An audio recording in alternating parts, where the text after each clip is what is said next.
Hello, welcome. I'm Jess, here to share today a discussion on values and the relationship between values and wellness, general wellness and well-being. And I'm going to do this by sharing some of mine, maybe presenting you with some ideas on how you can explore yours, and definitely encouraging the exploration of yours. So I've been considering a lot lately how, as I've grown as a human and as I have made difficult choices and followed through on challenging actions that are more in alignment with my values, like things that I find important in life, that I have become a much more content person. So I've been considering like how that works and what gets in the way of that, and wanted to share a few ideas with you on this. I was also thinking about how you can identify your values and you can use them as a means to push you into like really useful action, and you can also use them as a means to justify behavior that might not be particularly helpful. And I'm wondering if that might be an experience of some of you. And I also know that sometimes there exists a gap between our values and our ability to act upon them and execute them based on all kinds of things, like our available resources and energy and time and all of these other factors. So when we talk about values and the idea of when our personal values or when our actions are more in alignment with our personal values, that we might be happier, there's all these other things to consider. So I wanted to share with you a little bit about myself and my values first, to give you an idea of how you might go about hashing them out for yourself, and some examples of when my values have justified behavior that is not necessarily in service of my personal growth, and when my actions line up with my values in such a way as it helps. So I made this little, jotted some things down on this board, and I don't know exactly where to put it, but I'm going to put it here, and I'm going to hope that that's good enough for here. Hopefully we got some of it, if not all of it. Okay, so when you think about what you value, maybe at some point get out a pen and a paper and think about what makes you burn. Think about like what keeps you up at night, what makes life worth living for you, or somewhat worth living if you're struggling with that idea. Think about the things that bring you joy and light, the causes that you care about, and the passion in your heart, what that might be for. You can just jot down everything first. So this is not like a super comprehensive list of my values. This is just like what I came up with after I pared it down. So we got things like freedom. That comes up for me a lot. Like that might be one of my top most important values. And that relates to the idea of autonomy and personal choice and free will and the ability to forge your own destiny. At least that's how I think of it. Meaningful work. Meaningful work to me is incredibly important, and the purpose that it brings, right? So purpose and meaningful work are not necessarily one and the same, but to me, meaningful work gives me purpose, and that purpose is helping others and being able to use my creativity. I'm worried this isn't in the frame. Novice YouTubing happening here. No editing skills. Must make clean cut. Here, let me put it up here. Okay.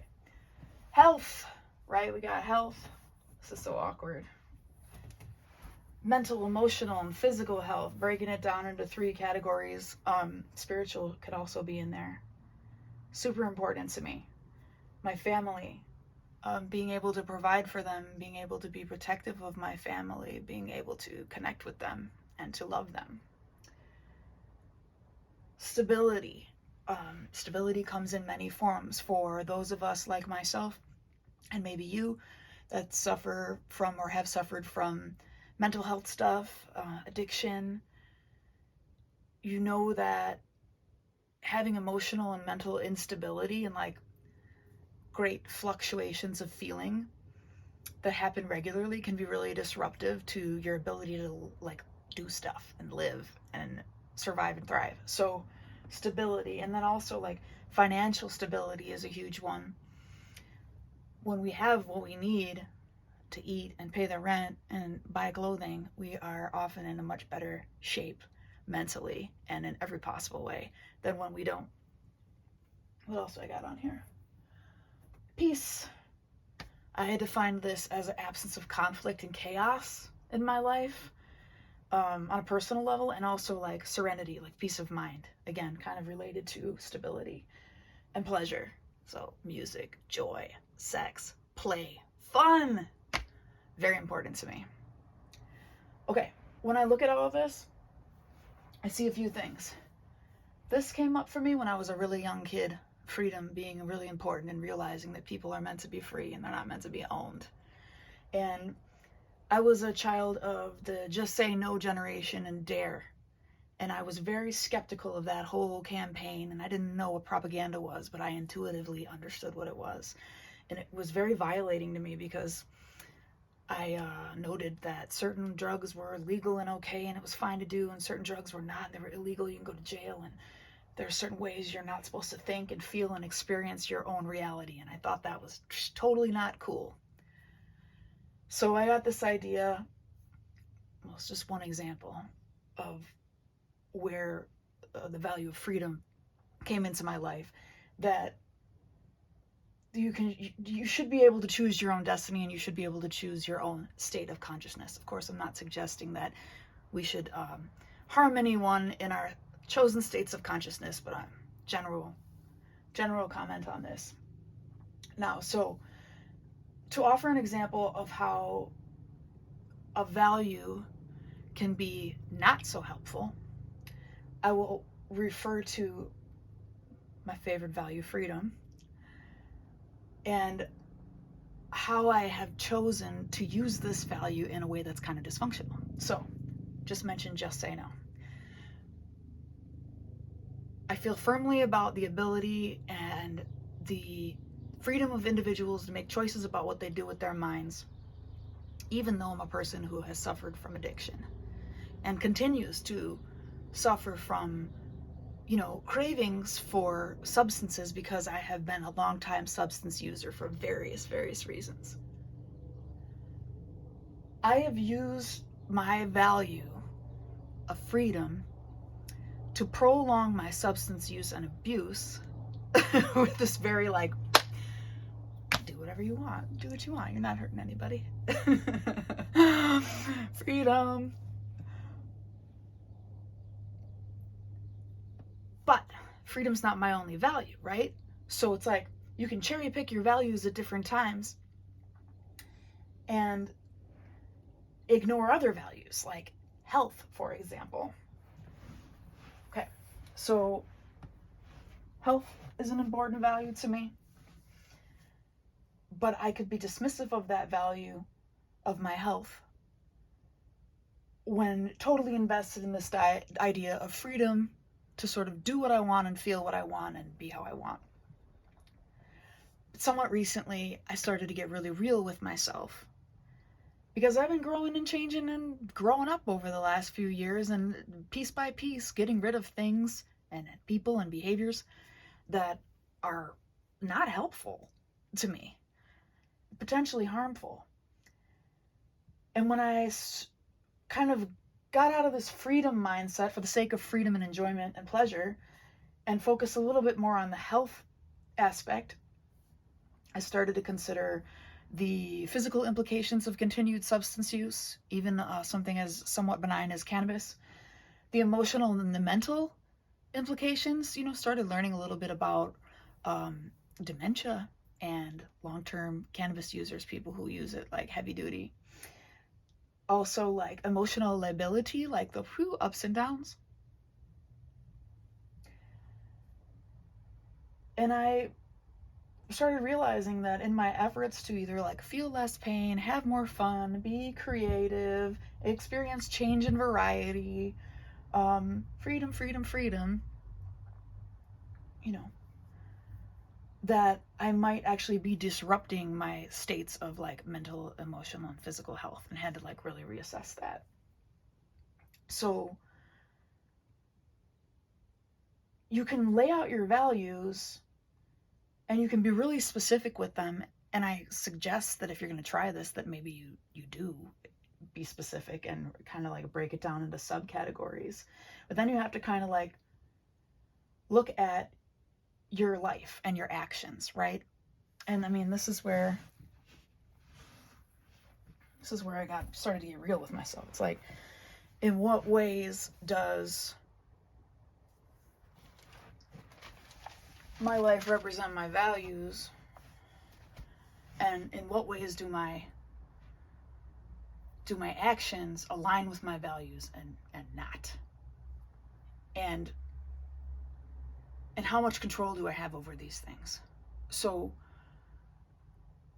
like I'm a person who's really big into personal responsibility now, because for a long time I think I just let a lot of that go in favor of, I don't know, settling and feeling like other circumstances were bigger and more pressing, and I maybe couldn't do something about something to make a change. And that was true sometimes. And there are real life barriers that get in your way of really enacting your values. And I wanted to mention that because the last thing I want to do here is make anybody feel badly for recognizing that maybe their actions and behaviors are not in alignment with their values. I understand how that happens. Like, maybe you want to eat better, but you're super low income, or you don't have ready access to a decent grocery store. Maybe you very much value your family, but you're a single parent and you've got to work a lot. Maybe you really value your physical health, but you have like a disability or a chronic illness that prevents you from moving your body a certain way or having the energy to do all the things. So there are reasons oftentimes why our behaviors and our actions and our choices do not align with our values. But I would like to suggest to you, from my personal experience, that the closer I have gotten to aligning my actions and behaviors, the daily choices that I make about what I eat and how often I sleep and who my friends are and how often I use substances or don't, and how often I exercise. When I consider all these choices in the context of my value for freedom, now my value for freedom is more about like the freedom to live life, like fully, not like whatever I want to do, like a petulant child. Like, how do I want to be the creator and curator of my own existence so that I can offer something to the people that I love, all of these things. I think about how important it is to know yourself and what makes you tick and what makes your heart beat. Look at your life and be like, okay, I care about this, but my actions and behaviors maybe don't reflect that fully. Why not? Identify what the barriers are between your values over here and your actions over here. And then be real. Like, some things, like I said, might not be attainable for very practical reasons. But if we can take a few steps back and make a small, like, decide what is within your realm of control, right? Start where you are. What is that whole quote? It's a beautiful quote. Start where you are, use what you have, do what you can. I believe that's what it is. Arthur Ashe. I believe I wrote it down. Yes. Start where you are, use what you have, do what you can.